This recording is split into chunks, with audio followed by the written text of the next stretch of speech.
नमो बुद्धाय दोस्तों, स्वागत है आपका बुद्धा मोटिवेशनल स्टोरी चैनल पर। आज आपके लिए ऐसी कहानी लेके आए हैं। इसे सुनने के बाद आप चिंता बिल्कुल नहीं करोगे। किसी गांव में मोहन नाम का एक किसान रहता था। गांव के सारे लोग चिंतित हो गए। सब अपनी फसलों को देखकर मायूस हो रहे थे। सबने देखा कि मोहन अब भी बहुत खुश था। उसे कोई चिंता नहीं थी। गांव के लोगों ने मोहन से पूछा, क्या बात है मोहन, तेरी सारी फसलें खराब हो गई, तुझे अभी भी चिंता नहीं है? तू इतना खुश कैसे है? उसने कहा, इसमें उदास होने वाली क्या बात है? उसने कहा, चिंता छोड़ दो भाई, हमेशा मस्त रहना सीखो, हंसते रहना सीखो। गांव वाले बोले, इसमें भला मस्त रहने जैसा क्या है? कैसे हम मस्त रह सकते हैं? हमारे तो नुकसान हो गया, फसलें खराब हो गई। अब हम क्या खाएंगे? अपना जीविका कैसे चलाएंगे? और इसमें भला हम कैसे मस्त रहे? अब तू ही बता, क्या तुझे कभी किसी बात की चिंता नहीं होती? तू हमेशा खुश कैसे रह लेता है? उसने कहा, अरे भाई चिंता छोड़ो, मस्त रहना सीखो। उसने कहा, ठीक है, लेकिन मस्त रहने के पीछे वजह भी तो होनी चाहिए। हमें तो चिंताएं हो जाती हैं। उसने कहा, हर चीज की चिंता, जिम्मेदारियों को चिंता। हम बच्चे थोड़े हैं कि हमेशा खुश रहे। 15 साल के बाद उनको भी चिंताएं घेर लेती है। अब तो चिंता ही चिंता है। मेरे बच्चों को पढ़ाई की चिंता है, उनके करियर की चिंता है, उनके फ्यूचर की चिंता है। मुझे उन बच्चों की खाना पीना और बाकी सारी घरेलू चीजों की चिंता है। तो भला इंसान कैसे खुश रहे? उसने कहा, खुश रहना एक कला है और मस्त रहना अपने आप में यह सोच है। गांव वालों ने बोला, तो क्या तुम हमें यह कला सिखा सकते हो कि हम भी हमेशा खुश और मस्त कैसे रह सकते हैं? उसने कहा, हाँ, मैं तुम्हें एक मजेदार कहानी सुनाता हूँ। ध्यान से सुनो, बचपन की बात है। मैं अपने पिता के साथ एक बार जंगल के रास्ते से शहर जा रहा था, क्योंकि हमें फसलों को बेचनी थी। क्योंकि उस समय मेरे पिताजी काफी परेशान रहते थे। घर में बिल्कुल भी धन नहीं था। अब तो फसलों को बेचना ही आखिरी हल था। जंगल जाते जाते शाम हो गई और जंगल में काफी अंधेरा हो गया। रास्ता तो दिख नहीं रहा था। उस दिन भी ऐसे ही आंधी आई थी। तब तक हमारी बैलगाड़ी का पहिया जमीन में धंस गया और हम वहीं फंस गए। पापा ने पहिया बहुत निकालने की कोशिश करी, लेकिन वह निकला ही नहीं। अंत में थक गए, हम हार गए, हमें कोई रास्ता नहीं दिखाई दिया। अब हम भूख प्यास से परेशान होने लगे और हमें डर लगने लगा। मैंने पापा से कहा, पापा मुझे बहुत डर लग रहा है। पापा ने कहा, चिंता की कोई बात नहीं, मैं तेरे साथ हूँ, तू क्यों चिंता कर रहा है? लेकिन उनके कहने से मुझे कोई असर नहीं हुआ और मैं डरने लगा, क्योंकि जंगल के बहुत आवाज आ रही थी और वह जंगल बहुत ही वीरान था। पापा ने कहा, डरते नहीं है। काफी प्रयास करने बाद हमने फैसला किया कि आज रात हम यहीं बिताएंगे। सुबह जैसी होती है फिर हम बैलगाड़ी को निकालने की कोशिश करेंगे, फिर देखते हैं क्या कैसे करना है। लेकिन बात सुबह की नहीं थी। बात यह थी कि आखिर अब रात को खाएंगे क्या, क्योंकि हमारे पास जितना भोजन था हमने रास्ते में खत्म कर दिया था। हम दोनों बैठकर कुछ सोच ही रहे थे। तभी एक कुटिया दिखाई दी जिसमें से प्रकाश की रोशनी आ रही थी।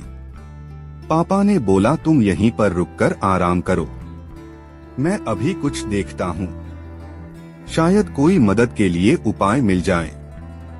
पापा फिर चले गए और मैं वहीं पर बैठ के डर के मारे रोने लगा। काफी देर बाद पापा एक महात्मा के साथ आते हुए दिखाई देते हैं। वह महात्मा बड़े ही दिव्य दिख रहे थे। फिर हम तीनों ने मिलकर जोर लगाया और बैलगाड़ी का पहिया उस गड्ढे से बाहर निकाल दिया और हमारी बैलगाड़ी बाहर निकल गई। पापा ने उस महात्मा का धन्यवाद किया और हम लोग आगे चल पड़े। उस महात्मा ने हमें कुछ खाने को भी दिया था। मैंने पापा के हाथ में एक कागज देखा। मैंने पूछा वह क्या है, लेकिन पापा ने उसके बारे में कुछ भी नहीं बताया। पापा ने बताया नहीं कि महात्मा ने हाथों में क्या दिया था। मैंने उनसे फिर पूछा कि पापा हाथ में क्या है। उन्होंने बोला कुछ नहीं है, यह तेरे काम की चीज नहीं है।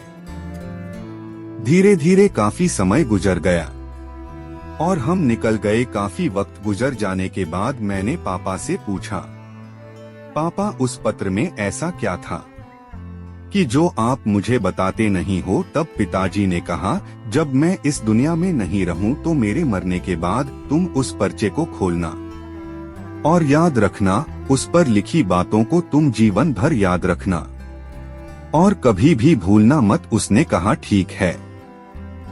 पापा अब काफी समय गुजर गया। गांव के लोगों ने मोहन से पूछा, वह सब तो ठीक है, लेकिन हमें चिंता क्यों ना हो? हमें तो चिंता होगी ना, हमारी फसलें खराब हो गई। मोहन ने कहा, क्या तुम फसलों को ठीक कर सकते हो? उसने कहा नहीं। मोहन ने पूछा, क्या तुम दिन को रात बना सकते हो? उसने कहा नहीं। मोहन ने पूछा, क्या तुम हवाओं को रोक सकते हो? उन्होंने कहा नहीं। उसने फिर पूछा, क्या तुम बारिश करवा सकते हो? सबने कहा नहीं भाई नहीं, हम कुछ नहीं करवा सकते, हम भगवान नहीं हैं।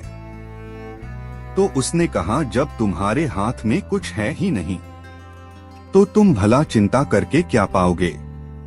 सारे किसान सोच में पड़ गए कि यार बात तो सही कह रहा है, इसमें भला ज्यादा चिंता करके क्या होगा? तब मोहन ने कहा, जब हमारे हाथ में कुछ है नहीं तो फिर हम चिंता कर क्या करेंगे? इसीलिए मस्त रहना सीखो और मस्त रहने की आदत डालो, तभी तुम्हारे जीवन में खुशियां आएंगी। तब सब किसान ने कहा, लेकिन उस पत्र में ऐसा क्या लिखा था? क्या तुमने पिता के जाने के बाद उसे खोलकर नहीं देखा?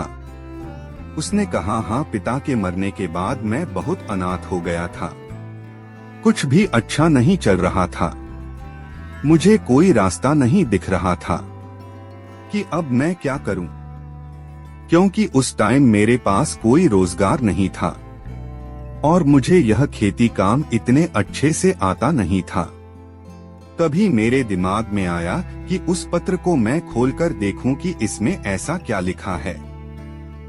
फिर मैंने जब उस पत्र खोला तो मेरी आंखें खुली की खुली रह गई। सबने पूछा, ऐसा क्या था उस पर्चे में? हमें भी बताओ, किसान ने कहा। उस पत्र में लिखा था कि यह वक्त भी गुजर जाएगा। मुझे इसका मतलब समझ में नहीं आया और उसका मतलब जानने के लिए मैं उस महात्मा के पास गया तो महात्मा ने बताया, यह समय भी गुजर जाएगा।